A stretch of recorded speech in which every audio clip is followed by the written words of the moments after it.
Welcome to the joint meeting of the Dallas and Fort Worth branches of ASCE. I'd like to extend a welcome to all of our members and guests. I hope you've had a chance to watch all of the sessions this morning, but if you haven't, they're available on demand for your viewing later. We've had 3 Institute sessions, CI, EWRI, and SCI, as well as 2 sessions on the design and construction of Globe Life Field. With your registration fee, you provided 30 meals for hungry children, families, and seniors in our community through the North Texas Food Bank. We know that at this time, a lot of people are relying on the food bank, and we wanted to make a difference with the joint meeting this year. If you want to do more than just attend meetings or have ideas on how we can better our branch, then we would love to have you help us plan what we can accomplish as a branch by joining our team. The nominations are out for the board and committee positions for the 2020 through 2021 year. See the website for the application. Nomination forms for officers shall be completed and emailed by Friday, August 7th. Nomination forms for committee and institute positions shall be completed and emailed Friday, August 28th. I'll now turn it over to Cameron, the Fort Worth branch president, for their announcements. Thank you, Julie. I want to first thank the Dallas branch for hosting and putting together the July Dallas-Fort Worth branch joint meeting virtually. I'm sad that we aren't able to meet in person this year. However, I'm extremely happy that we're able to provide exciting speakers to present today. The severity of the situation with COVID-19 has been rapidly changing over the recent days and weeks. As civil engineers, we hold the ethical obligation to protect and enhance the health and safety and welfare of the public. The Fort Worth branch top priority is the health and safety of our members. The Fort Worth branch will continue to follow the guidelines of the CDC, Tarrant County, and ASCE National, and we appreciate your patience as this impacts local and state events. A few upcoming events for the Fort Worth branch. There will be no August branch meeting. August is our strategic planning month as we get ready to start a new fiscal year. Our next branch meeting will be held on September 21st. We'll be sending meeting announcements as we get closer to September that will include more information regarding speakers, as well as if the meeting will be held virtually. Also, our upcoming charity golf tournament will be held October 19, 2020 at Timurin Country Club in Southlake, Texas. Registration and sponsorship opportunities are open. We will continue to send out that information. You can also visit our website where we have the sponsorship and registration links listed. Just one quick last announcement. If you are interested in becoming more involved with the Fort Worth branch, please see Austin Baird or myself for more information. We would love to have fresh new faces and new ideas to continue to grow the Fort Worth branch. Thank you and have a great weekend. I will now let our committee chairs make a few announcements, and then I'll be back with our main speaker. ASCE Texas Section's flagship conference, CECon, is going to take place this fall, September 23rd to the 25th. CECon is a place where professionals from across Texas to collaborate and build relationships. It's an annual opportunity where the entire state is represented together and reflects our technical diversity. CECon offers you the opportunity to earn PDHs and participate in legislative and industry panels, have face-to-face interaction with industry suppliers, and opportunities to strengthen relationships with engineers in a wide variety of disciplines. Please visit the Texas Section website at texasce.org to learn more. Hi, this is Amanda Coif. I'm one of the social media co-chairs for the ASCE Dallas branch. I have a couple of updates on what's been going on with our social media this month. First of all, if you're not following us yet, I've put our social media handles on the slide so you can find us. We are at ASCE Dallas on Facebook, Instagram, and Twitter, and we're ASCE Dallas branch on LinkedIn. The reason to follow us is you'll get the most up-to-date information on what's going on in our branch. We post updates on our monthly meetings, upcoming events, and a lot of other fun stuff, including our latest #Visit ASCE Landmarks campaign. To celebrate ASCE's history and heritage, we're posting pictures that y'all have sent us with your favorite ASCE landmarks. We'll be posting them every Thursday. And if you want your favorite landmark or just a landmark that you visited and you thought was really cool featured, you can send us your pictures by DMing us on any of our social media platforms, or you can email us at socialmedia@ascedallas.org. Just send us your landmark and a brief reason why you like it. Thank you, and I look forward to seeing your submissions. Hi, this is Patrick Williams from the board of the ASCE Dallas branch, wanting to briefly give a quick snapshot of the benefits of being a member of the American Society of Civil Engineers. If you are already a member, some of this may be a reminder of why you should continue to renew, And if you are considering joining as a brand new member, hopefully this will inspire you to do so. The first thing that I can attest to is how ASCE can help turbocharge your career. We're using this term to describe how you can build your professional skills with over 250 on-demand webinars at your disposal, including 10 free PDHs each year. There is an online portal designated as Career by Design that assists our younger members to navigate the licensure process, innovation occurring in the industry, and much more. Secondly, the networking that takes place on the global, national, state, and local branch level is invaluable. Your connections to peers in civil engineering can arise from the ASCE Mentor Match Program, participation in the technical divisions and technical institutes, and just staying connected to news and announcements via the Texas section and branch social media platforms. For insights and resources, being an ASCE member provides you access to the Civil Engineering Salary Report, free access to the Access Engineering Calculator, graphs, tables, and data tools, as well as exclusive self-teaching videos. You get the Civil Engineering Magazine throughout the year, the new Plot Points podcast series, Institute, e-newsletters, and much more. Last but not least, there are financial discounts and perks that go along with your membership, including but not limited to special rates for auto, home, life, and health insurance, 0.5% student loan refinancing rate discounts, $100 rebates on personal loans, and major discounts on travel, entertainment, technology products, appliances, and more. We ask you to reach out to us with any questions and visit the asce.org/member-benefits link for much more detail on benefits of being a member. We ask you to forward this information along to your colleagues as we continue to thrive towards ASCE's mission statement, which is to provide essential value to its members and partners, advance civil engineering, and serve the public good. Thank you. I'll now turn it over to Mike Stengel, our sponsor this month, from Michael Baker. Thanks, Michael.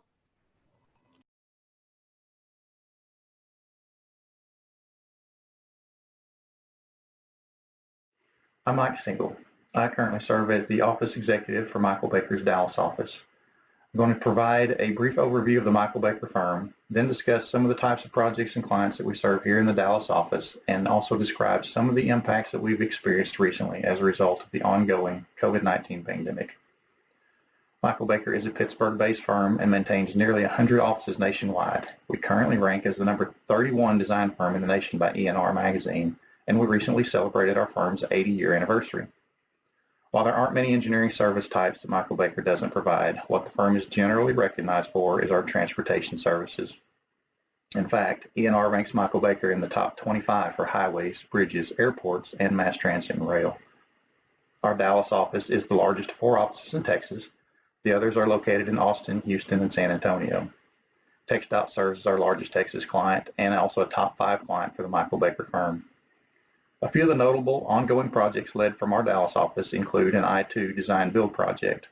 This is a $300 million bid value project to add capacity to the I-2-I-69 interchange in TxDOT's FAR district in South Texas. Michael Baker serves as the lead designer, leading all major design components to include 8 miles of roadway improvements, 19 bridge structures, 74 retaining walls, and significant drainage and traffic, etc. We hold several TxDOT district and statewide schematic and PSNE IDCs. We also hold a statewide bridge inspection IDC, under which we've performed well over 1,000 routine bridge inspections each year for the past 5 years.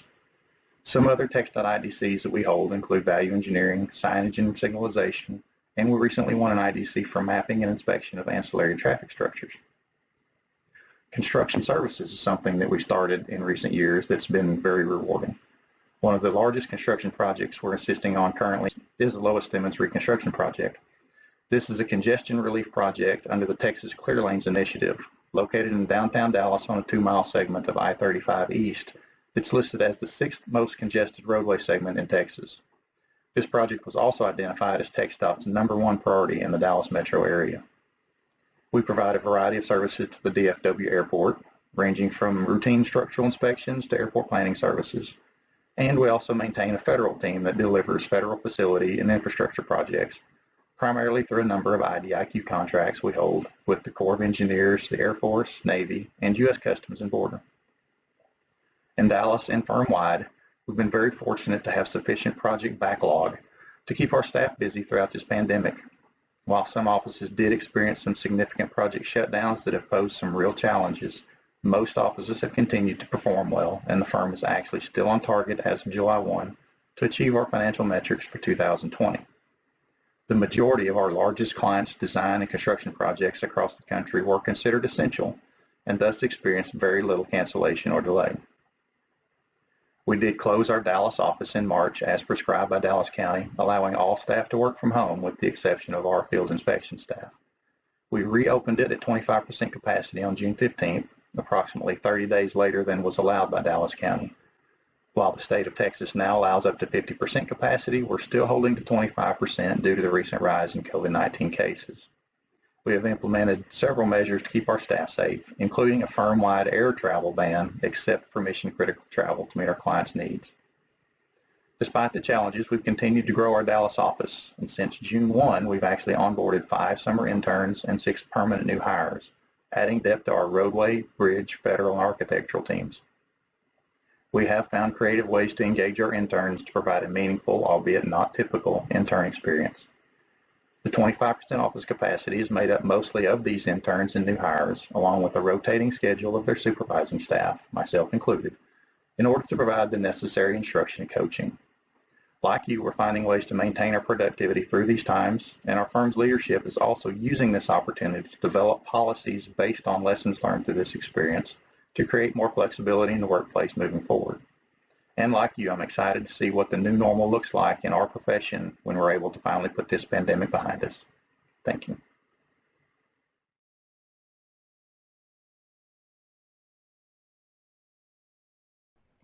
Thank you, Michael Baker, for being our sponsor at the Dallas-Fort Worth ASCE joint meeting. If you have any comments or questions during the presentation, you can type them in the chat to the right of the presentation. For today's presentation, we have City of Arlington Mayor Jeff Williams to present on engineering and development behind Globe Life Field, the entertainment district, and all things in Arlington. Jeff Williams, PE, is president and CEO of the civil engineering, design, and planning firm Graham Associates Incorporated, and has also served as mayor of Arlington since 2015.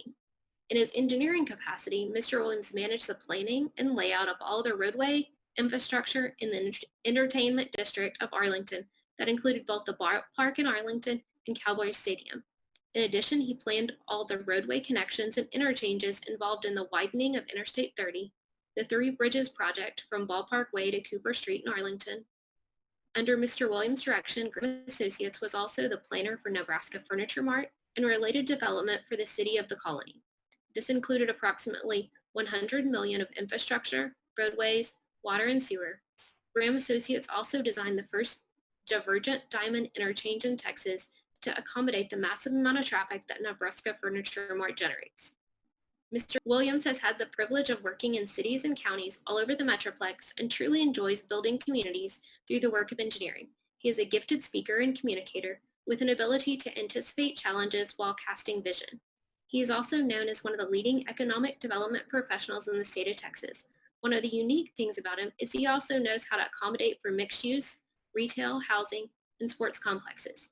He brings a unique skill set in not only his technical engineering skills, but his incredible gift of working with all people to find solutions and bring the project to completion.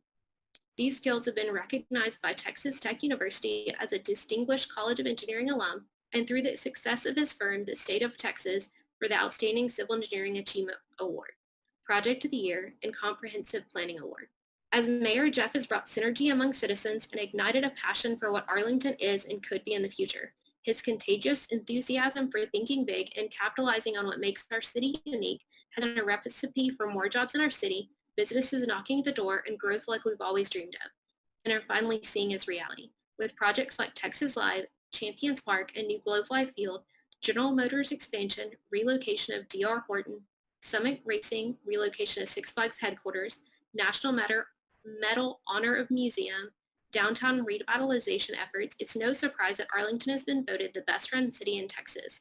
Mayor Williams' character and commitment to Arlington has been realized by the YMCA Bill and Sherry Bowie Community Leadership Award and the Boy Scouts of America Leadership and Service Award, as well as many others. He has also been a champion for many initiatives in the city, including the importance of diversity and utilization of minority and women-owned businesses in our community. The overall culture of kindness that's been infectious with the Kindness Initiative and keeping our focus on what's truly important with the inaugural Mayor's Prayer Breakfast. The list of accomplishments during these 5 years is numerous, and the mayor's unwavering commitment and dedication to the city will not just impact current citizens, but will have resounding ripples for generations to come. I'll now turn it over to Mayor Williams to let us know more about Globe Life Field and the surrounding areas. Thank you, Julie, and I just want to say thank you to all my fellow civil engineers. It's an exciting time to be an engineer because we are at the beginning of a technology revolution like the world has never seen. But of course, we have the challenge of the coronavirus right now that is definitely bringing about new things that are happening here in engineering. And of course, I know many of you are working at home right now. And of course, that brings into play being a self-starter, avoiding the distractions of being at home, but yes, still doing the job with your team. And so there's many Zoom calls / team calls to work together to make it happen because people are still wanting to come and live, work, and play in Texas. And so that is very encouraging to see the fact that we are still having record home sales. We have great interest rates here, a great business environment, and of course, a great place to raise your family. But I mentioned before that we are at the beginning of a technology revolution. I had an interesting experience a few years ago when I went down to Texas A&M for a transportation conference. I ran into the head of world technology for IBM that was actually from Belgium and was down at this conference. Had the opportunity to visit with him, and he said that it is an amazing time in which there are new technology innovations, and specifically in transportation, that are happening every day. And he said that is so different than before when we would have one happen every now and then. And there are so many entrepreneurs and inventors that are now in the engineering industry that are working to make a difference. And it made a real profound difference because I thought, wow, this is an interesting time. And of course, we have seen that there in so many parts of our lives, all the way from autonomous vehicles that have come online, even to other things like LED lights. They're replacing our street lights, and the real efficiency that is bringing to also even our software and the technology that's being invented there, to also our surveying. To where now our surveyors are equipped with computers out in the field. We're able to work with them remotely and even use drones to do a lot of our surveying. It is a new day there for us. And so consequently, we have got to be ready to respond to this new technology and use it and to make a difference, and to be creative in how we might be able to use it. I had a really neat experience there when I first came in and was elected mayor of Arlington. One of the first things I wanted to do was to create 2 pothole repair crews. And, I felt like it was very important that people didn't look at the same pothole every day. And the fact that we all know that if you fill those potholes in when they occur, the life of your street is going to be extended. Well, I had no sooner done that than I heard from a 5th grader here in town who said, "Mr. Mayor, I have a great suggestion for you." He said, "I believe that your General Motors plant there in Arlington ought to put a sensor on every one of the cars so that when they see a pothole, or when the car comes near a pothole, it'll move the car away from the pothole." And it didn't stop there. He got a little more creative. He said also there would be a GPS locator that would locate the pothole and then send the location directly to the mayor's office so he'd get it repaired. Well, after I got done laughing there, I suddenly thought, he's hit on something there. I went to our IT department and I said, we could develop an app that we could put on our iPhones to where literally our citizens would only have to go to the app and push the button on where they were, and they could send the location of the pothole directly to, not the mayor's office, but to our pothole repair crew in the public works. And we did that, and it's been extremely successful, and literally our crews go out every day repairing potholes that our citizens have. And of course, we've made it really easy for them so that they're able to use the app, so that when they're there at the pothole, they push the button, it sends the GPS location, or they can call in too with the telephone. But here was an example of an idea coming from one of our bright young minds. You never know where I didn't anticipate it'd be a fifth grader, but yet it came forward, and then yet with technology, we were able to accomplish something that in such a better way and more efficient way. Well, we've got to continue to be looking at that as we move forward. And one of the questions I always get asked is, why in the world did you want to be mayor? Well, it wasn't necessarily that I wanted to be mayor. I was actually recruited by several leaders, and I'll just share with you what they shared with me is that we need an engineer as our mayor. They stated that, engineers are great problem solvers. They know how to search and research to find solutions. They also know how to schedule. They know how to budget. And they deal with the public all the time in selling their projects.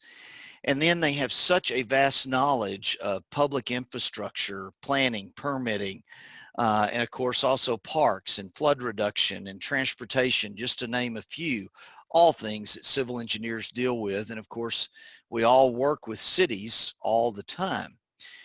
And at first I said no, but yet I thought, yes, the skills and knowledge that we attain through engineering would help me to be more successful. And then also I knew at the local level, we truly could make a difference. And of course, we also all want the city that we live in to continue to advance so that we can be sure and be successful. And frankly, I wanted Arlington to be a city that my kids and my grandkids would want to live in. And they also shared with me that we had become stagnated in job recruitment, and engineers many times are involved in bringing in businesses that are looking at land and looking at places to come. And so that has been one of my chief things to do, is to bring in and create more jobs. So with that, I agreed and came in to be mayor of Arlington. Now, I know most of you know a lot about Arlington, but I hope real quickly I'll share with you just a few things that you may not know. Arlington is the 46th largest city in America. That gets lost because we're right in the middle of the large cities of Dallas and Fort Worth. But being the 46th largest city in America means that we are bigger than Pittsburgh, St. Louis, Cincinnati, or New Orleans. It probably shocks you to hear that. It did me when I started studying that. And let me move ahead here too. There is no other city in the world like Arlington. We have a major amusement park in Six Flags. We have Major League Baseball in the Texas Rangers. We also have, of course, the Dallas Cowboys, the National Football League. If I stopped right there, there would be no other city in the world that has those things. But then I also can add to it that not only do we have the Dallas Cowboys, we have AT&T Stadium, which is considered the greatest special event center in the country. And then we also have a major university, the University of Texas at Arlington, that now has 44,000 students on campus and 60,000 total. And it has now become the largest university in the UT system. And then something many do not know is that we are home to General Motors assembly plant, and it is the most productive assembly plant in the world for General Motors. And all of the full-sized SUVs are all manufactured right here in Arlington. So we have a lot of diversity here in our city. But here's something that I felt was very important and was missing. And it bothered me because when I came in as mayor, we were known as one of the largest cities in America without any public transportation. We had one bus line that had been very unsuccessful. And of course, I felt like now with all of these new inventions that are coming there in transportation, that we needed to get in the game. So I visited with our staff and I said, let's become a laboratory for transportation projects. Let's reach out to America and to the world and ask them, what are the new inventions that you would like to test here? So consequently, we were the first city in America to run a public shuttle that was driverless. And you see it right in the middle of the page, that little red vehicle called Milo was it. And that was one of the first generations of autonomous vehicles.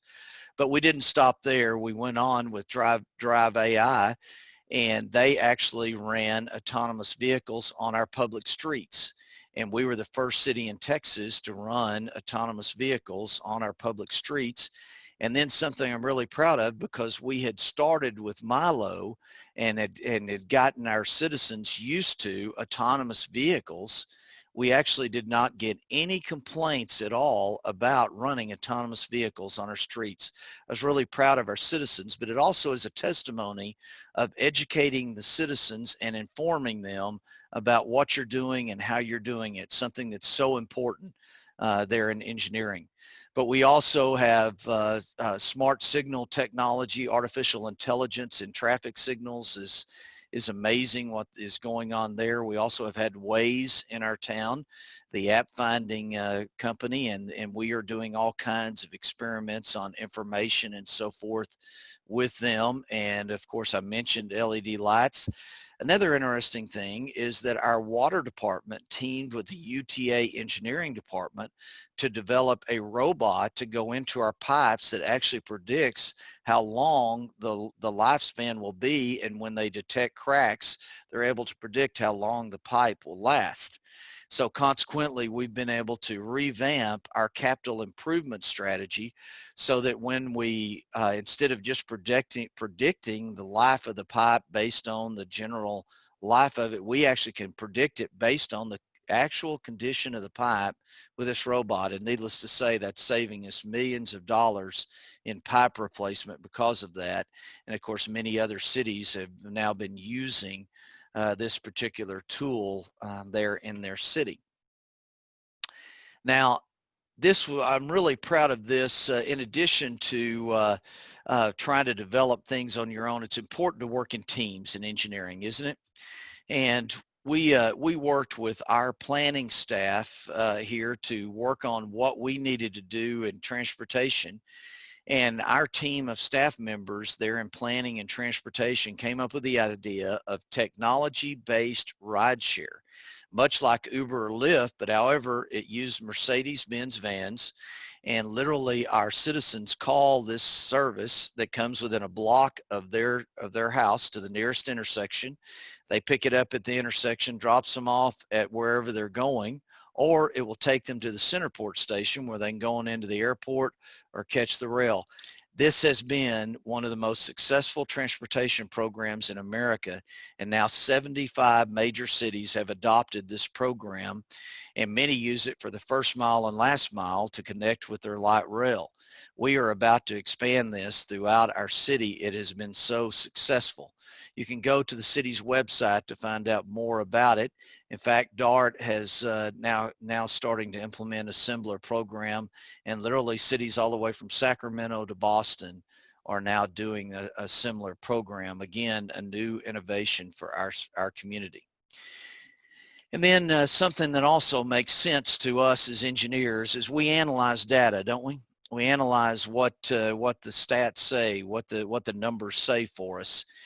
And so we have been very aggressive here in Arlington in making sure that we can gather data in all aspects of running our city. And so consequently, we have just been awarded the What Works Cities Gold for 2020.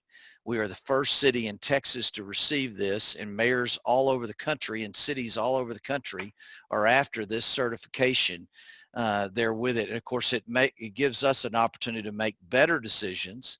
It also gives us the opportunity to share with citizens why we made the decisions that we have. And it has really helped us in so much in innovation there with it. And then the other thing that we have been doing is that we have worked very hard on job creation. In the last 3 years, we've created more jobs than any other city in the North Texas. And then we have grown tourism. And that's what we're about to talk about now is Arlington's entertainment district. And of course, when we talk about tourism, I love to say that that's a great OPM. That's other people's money you're bringing into your city. And our tourism pays for many of our engineering projects and so forth that we have inside our city because Arlington makes a lot of money there out of its tourism. And right now, due to this pandemic, we are down about $20 million in revenue. You know, during the Great Recession of 2009 and 2010, the tourism was really recession proof. It actually helped to bring revenue in to get us through the recession. However, tourism is not pandemic proof. And we are working now to make sure that we are able to flush out and isolate and any future viral outbreaks so that we can be successful in tourism. Now let's turn to Arlington's entertainment district. What you see in front of you is a $5 billion master plan here for the entertainment district. I just shared with you many of the elements that are here. Something that we feel like is very important. We have the elements of work and play, but we're wanting to increase more office that we have here. And then we also are going to be working on creating places for people to live in the entertainment district, which we also think is very important here as we move ahead. Now, let's dive into a little bit more detail on the entertainment district. Many of you know that we didn't have much to do before and after events here in the entertainment district. And so in my engineering job, I actually came across the Cordish family that has built live products in Kansas City, there, LA, and all across the United States, as a matter of fact, there. And so basically I went and recruited them because I knew of them from my engineering days. And their concept is pretty awesome because it basically has 12 restaurants surrounding a huge arena with the largest video screen of any food and beverage place in America. And it has been very successful here in providing that place there around our sports arenas and giving a place for people to go before and after games there to be able to do it. But then also we added Live by Lowe's Hotel because we needed luxury hotel rooms. We had a lot of medium to low end hotel rooms, but we really needed that luxury component. So beside Texas Live, we went and recruited Lowe's Hotels to come in and build this luxury hotel there beside it, again, providing a place for people to stay here at the facilities itself. And currently under construction is the Arlington Lowe's Hotel that will be a 900-room hotel and a convention center. And yes, the construction has continued to progress. It really is a testimony to going to partners that have the capital and are leaders in their industry to be able to continue on. And that's what we have in the Tisch family that owns Lowe's Hotels. And then let's come to Globe Life Field there. And many of you know that it's been well documented why in the world was Arlington building another ballpark. Well, the existing ballpark, if you've been out there during the summer, you know that it gets extremely hot there. And Major League Baseball and the Texas Rangers did a survey. And in that survey, they said that younger fans were going to stop coming to the games if they did not put a roof on it and make it climate controlled. And so the future of baseball was in danger here in North Texas if they did not put a roof on it.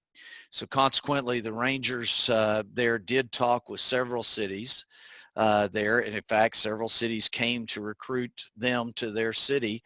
But yet they brought in a lot of money here for us. They also were a part of who Arlington was. And so we went and talked to the Rangers about what they needed to be able to come or to be able to stay here in Arlington. And of course, you see it now in Globe Life Field. And it is a retractable roof ballpark. It is the new generation of ballparks. We had all of the 30 some odd owners of Major League Baseball franchises that were here earlier in the year before the pandemic hit. And they all said that this is going to be a ballpark that is far beyond any other ballpark in America. The amenities far exceed it. It is going to have dressing rooms and training facilities and child care for the ball players, medical facilities and so forth that are going to be attracting the ball players. And then I'll tell you an interesting story. I was visiting with Adrian Beltre, our Hall of Fame third baseman. And he said, Mayor, he said, I have been trying to get my friends that were pitchers here ever since I came to Texas. He said, I love playing ball here. He said, I could not bring a single one of the pitchers here to play for the Rangers because they all had the fear of the heat and what that would do to them. And he said, now it's going to be a new day. And he said, I think you are going to see a different story here when we're able to have this retractable roof ballpark that suddenly doesn't scare away the pitchers itself. And then the other thing that is very evident in this ballpark is the fact that it has many fan amenities and all different kinds of seating that is going to take place in the ballpark itself. And then let's talk a little engineering. One is it is approximately an average of 50 feet into the ground. That is the same depth that we ended up designing for AT&T Stadium. That does get below the water table, and yes, we do have pumps that pump the groundwater out of it, but that's where it was economical. And you go, well, why do you go into the ground? Well, what you want to do is to be able to, ideally, you would go right into the middle of the stadium or the ballpark itself, so you could walk up, have it halfway into the stands where you were walking halfway up and halfway down. Needless to say, with a 250-foot tall deal, we didn't make it halfway, but this was where it was still economical to go down 50 feet and to be able to do that. So that was an important aspect of the design of this. And then we also, you always try to plan your utility lines to where you don't get into them later. We actually had moved some major sanitary sewer trunk lines there that literally were 30 feet in the ground that we had bored through there, but we had planned them. You may recall that we had a major town center that was going to go here. So we had moved them out of the town center footprint, but however, the footprint for the ballpark was so big that it came over these sanitary sewer trunk main lines. So that was a major project to be able to move those once again. It also points out to the fact of working really hard in your planning and try to think of anything that might go in so you can move utility lines once and not have to move them again, because I'm afraid when we were not successful in doing that. I also want to talk about the plaza. In fact, there's a lot of plazas leading up to this. And this was something that I felt was very important, that we create a space that could be used by a lot of people, but also a space that's friendly to our families when we're not having a game. And so consequently, you've seen the big ring right behind the statue. It is actually a fountain. And it's a fountain that can look beautiful, or it's also a fountain that the kids can play in. And that's an important aspect. But also look at the widths here of this plaza. It also is designed so that we're able to set up tents in different venues along the way. And opening day and then for special events when we're having festivals, we actually have the power and water and everything to be able to set up festival tents all along the plaza here itself. And then as a mayor, there, I got to weigh in some on this ballpark. And one of the things that I became very passionate about was I went around to the other retractable roof ballparks around the country, and you felt like you were in a warehouse because there was no light coming in from the ceiling. The retractable roof did not have skylights in it. And so literally the light was all coming in from the ends of in other words, in the outfield predominantly. And so I went to the Rangers, can we put skylights into the new ballpark? And and they had seen it too when they had gone, and they said, yes, we will work on that. Well, it was a major challenge because you've got to be sure not create a reflection into the eyes of the ball players. And so literally the light coming from the skylights is filtered light. So it doesn't create that glare in the outfielder's eyes, but also it gives you the feeling of being being outdoors, even though you're indoors. And that's so important there, that you don't feel like that you are in a warehouse and enclosed. And they really did a great job of succeeding in that. And then I also would encourage you to take a tour of the ballpark. They are giving tours. And needless to say, we all have seen what the Houston Astros or the Houston fans all started in of calling it a tin can because of the roof. But I would challenge you to walk up to this ballpark in all of the different areas and look at how beautiful it is there from the ground. There all the way around, there are different spaces for you to be in, different ways for you to look up, and look at the tribute that was paid here with the arches in the new ballpark that mirror the arches that are in the old ballpark. But this time, instead of the arches being turned out, they're turned in. And when you walk inside of the ballpark, you actually will be underneath these arches that are really a great warm architectural element there along the way. So does the ballpark look great from the air? Not so much. Does it look great from each side as you walk up to it? Yes. And then inside the ballpark, there is no peer.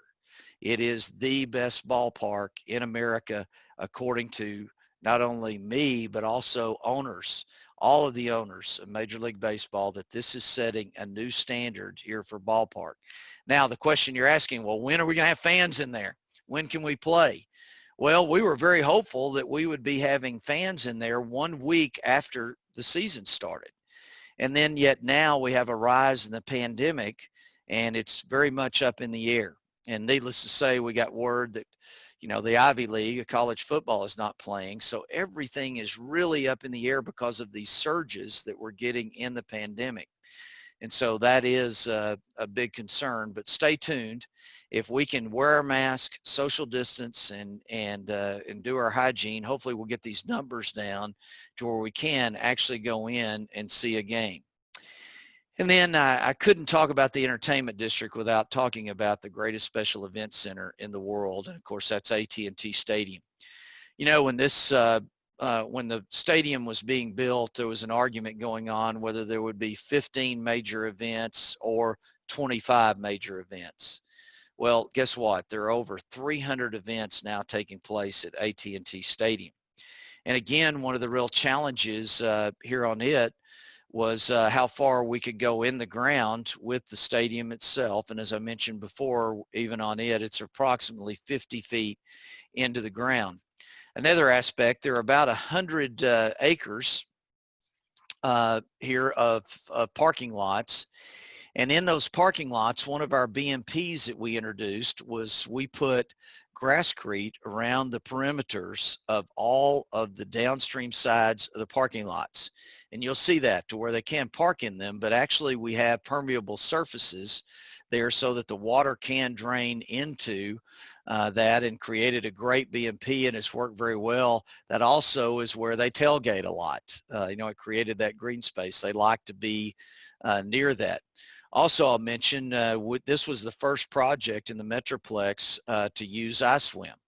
And shout out to Freeze and Nichols, who was working with COG on iSwim, because my firm worked with them here in making this the first test case for iSwim there as we move forward. We also implemented many environmental on this. We also put filters in our inlets, and then of course got to share very quickly a story with you that I think is a great lesson there for all of us. We had gone through an exhaustive process for Graham Associates to be selected as the engineer for AT&T Stadium. And the week after we got selected, we were given the charge of looking at the sight lines there of this existing location where it ended up being now, but also looking at putting it up on Interstate 30, because the Cowboys, and specifically the Jones family, were afraid no one would see this ballpark or this stadium. And of course, we all know that you can see it from Dallas or Fort Worth and all the way to Grapevine there in it. But however, here was the dilemma, is that so many of my engineering friends were all telling me, said, you know, the Joneses want to move that on Interstate 30. You better not tell him not to do it.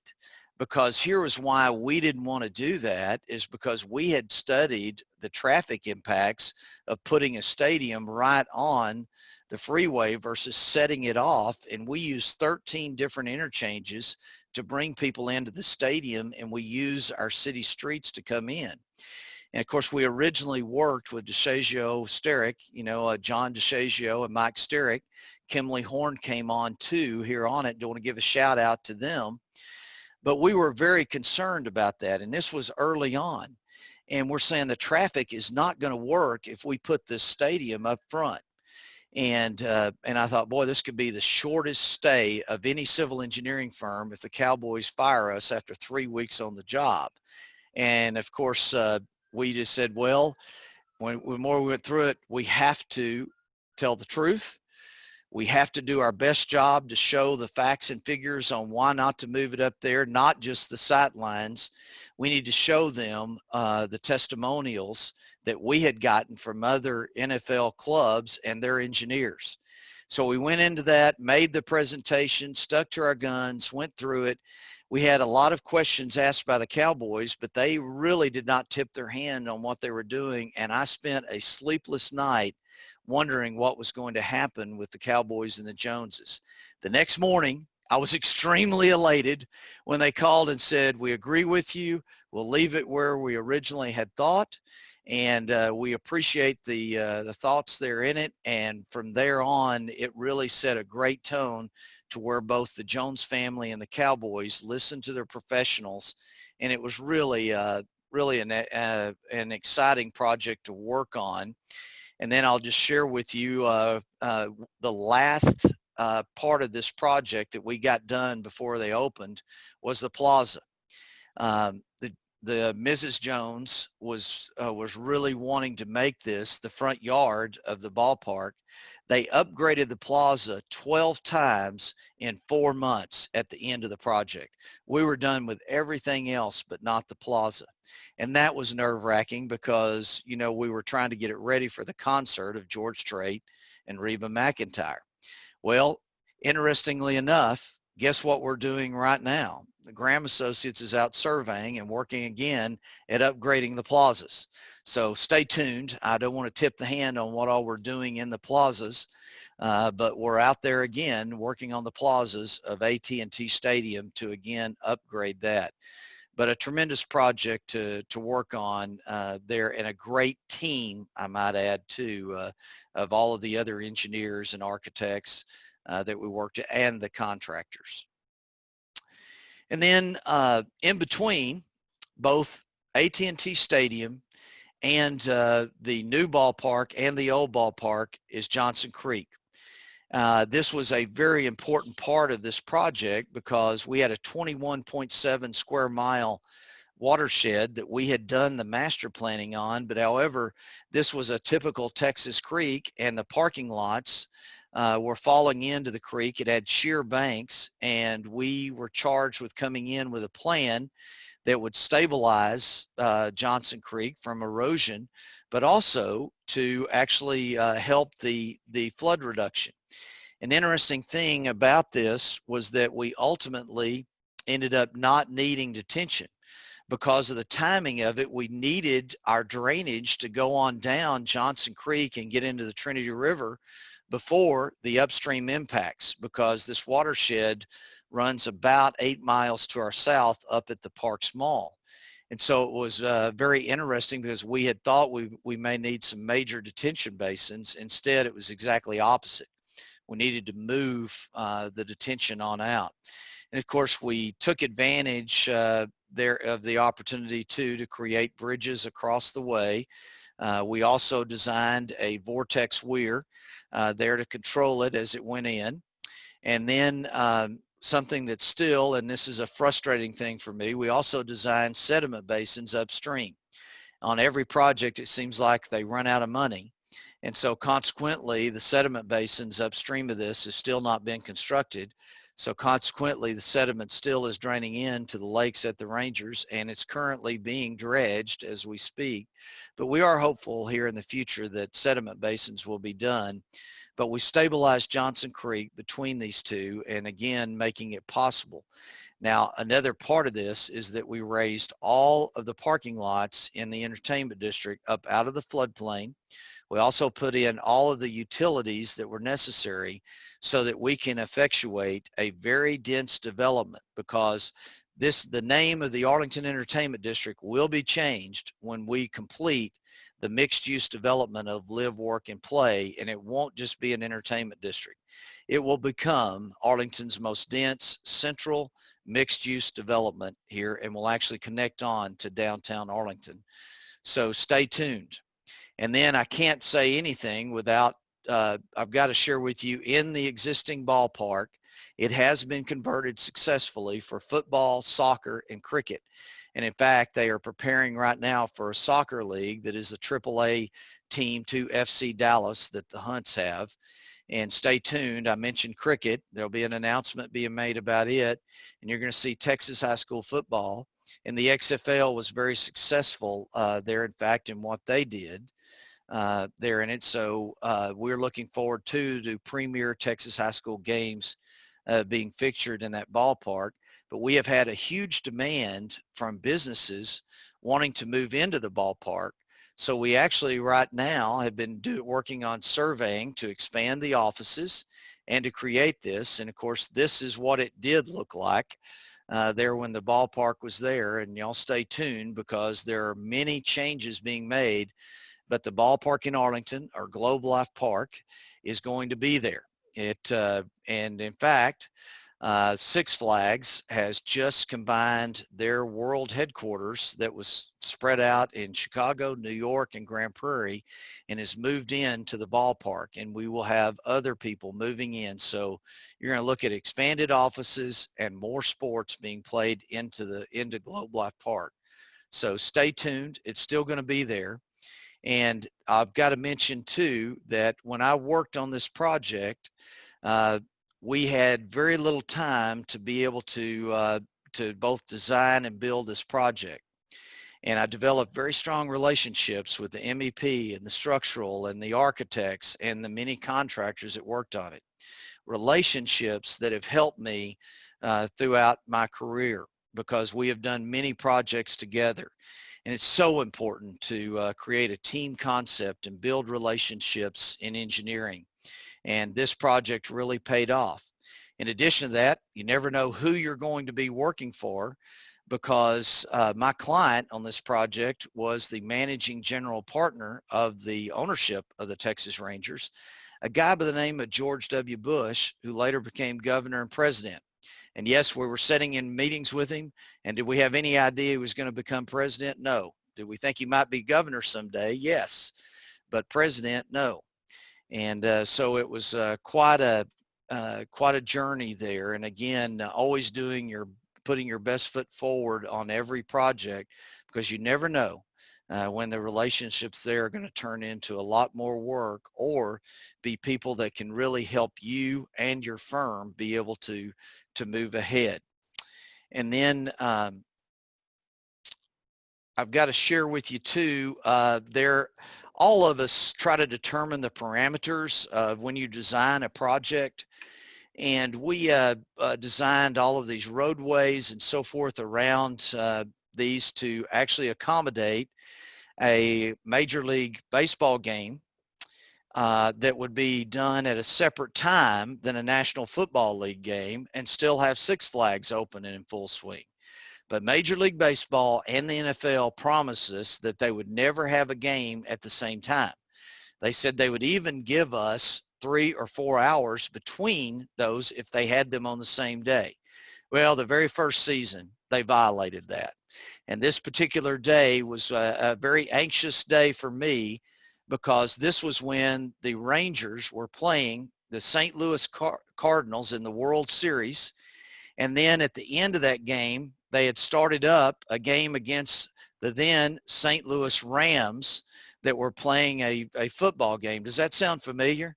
And I'm thinking, man, these roads are going to fail. We're going to have total chaos here with all the people that are here. Oh, and then, by the way, Six Flags was filled to the max. Well, needless to say, it did take the parking lots a lot longer to empty out, but we were able to work it. And again, we had all hands on deck there and being able to work it there, and we survived this event, and now we have others, and we continue, of course, to make improvements, and technology is helping us to make those improvements as we move forward. And then I can't talk about the entertainment district without talking about the importance of Interstate Highway 30 Three Bridges project. An interesting dynamic, we were working on the preliminary geometrics for the Interstate Highway 30 project when the Cowboys started looking at Arlington. And in fact, they passed on Arlington because this project was not funded and there was no way that we could handle the traffic going in and out of there without this project. So consequently, they went to Dallas, and of course it's been well documented the problems they had there and working things out with the city and county of Dallas.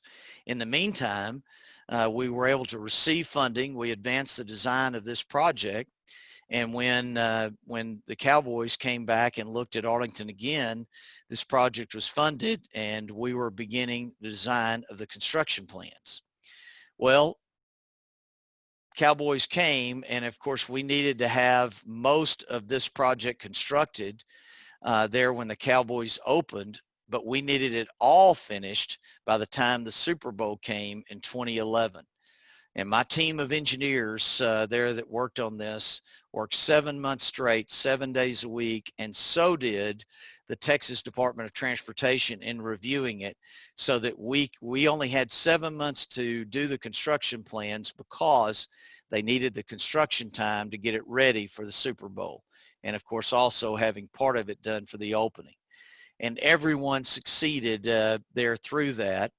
And this turned out to be a very exciting project in which we changed the freeway from a 212 section to a 525 section and created new frontage roads one way, and then rebuilt one bridge and added 2 bridges and created interchanges through there.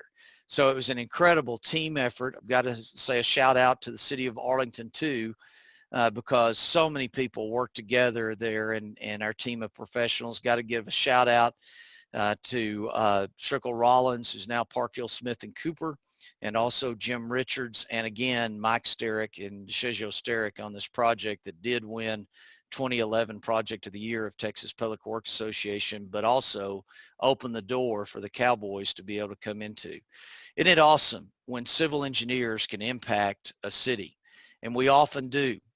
But when I mention innovation, you never know what may be coming your way. And this was one of those things in which one of my engineer friends introduced me to the head of Sports Management College of New York University. And they did a study that, and they actually answered the question, what should Arlington do next in sports? Esports was the answer. It is the fastest growing industry in the world, and we now have converted our old convention center into a state-of-the-art esports venue, and of course it has been hugely successful. It's the largest in North America, and we hosted the Oscars of esports that brought people from all over the world here to Arlington this last fall. So stay tuned to this. And by the way, I went over to open an expansion at L3, which is a huge defense aerospace contractor, and here in our city. And all they wanted to talk about was esports. They wanted to create an esports league where their software engineers took on Lockheed's and Bell's software engineers in esports, in gaming. And of course, we've started those leagues now. And so stay tuned because esports is going to be major here in our world as it continues on. And of course, I know with many of you as engineers, you guys are big gamers, and it is quite a profession now as we move forward. And then the other thing that I'm really proud of in our entertainment district is that we worked really hard in a national competition for cities all across America to actually bring the National Medal of Honor Museum here to Arlington. And everyone throughout the Metroplex and throughout the state of Texas got behind this effort. And now the design of the National Medal of Honor Museum is underway, and it will be an incredible facility that will be located there on the north side of the lake across from the existing ballpark. It will be a state-of-the-art facility that really focuses in on the inspiring stories of the Medal of Honor recipients, and will be teaching the characteristics of character and integrity there by our National Medal of Honor recipients. Stay tuned. It's going to be an incredible facility. So in conclusion, I just want to say that it is so important that we use all of our skills here and to be able to move ahead. And I love the quote here that the ideal engineer is a composite. And we're not just a scientist, but we're also not just a mathematician, not just a sociologist or a writer. But we've got to use all of our knowledge and techniques of all these disciplines in solving engineering problems, because we know that we are essential. We are essential to our country here in making a difference, and we've never been more needed, and it has never been a more exciting time to be an engineer than right now. So with that, I'd be happy to answer any questions you may have.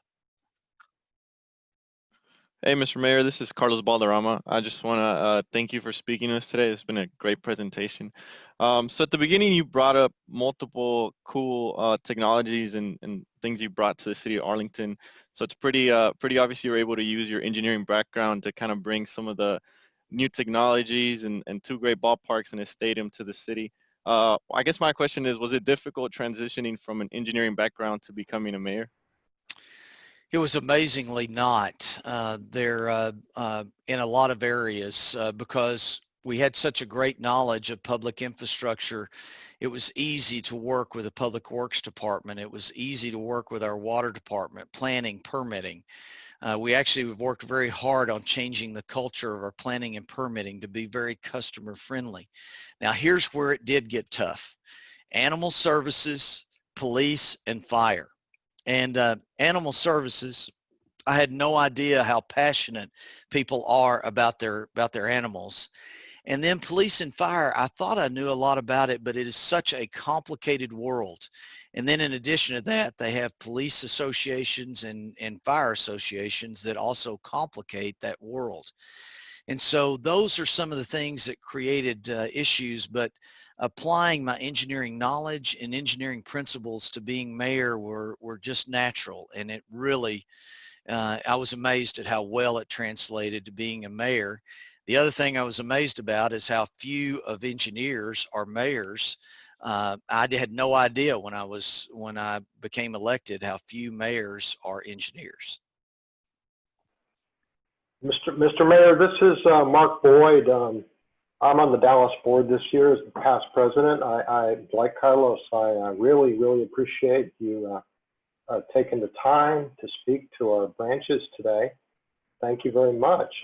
My question is related to what you just said about your transition to becoming a mayor. As you know, as you may know, we are trying to compel our members to become more involved in public service, to become leaders such as mayors and city councilmen, perhaps state legislature.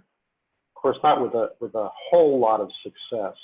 What would you say to us? What's in your DNA that's not in ours and the rest of ours personally, and what greater good do you see out of trying to get us out of our comfort zone and get into what you're doing right now? Well, let me share with you that if you were to think about your own city's city council, I dare say that you will have several retired people. Many times they're in professions to where they really didn't run a business or are not familiar with business, or they may be retired doctors there, or lawyers, or perhaps just community activists or volunteers that are there.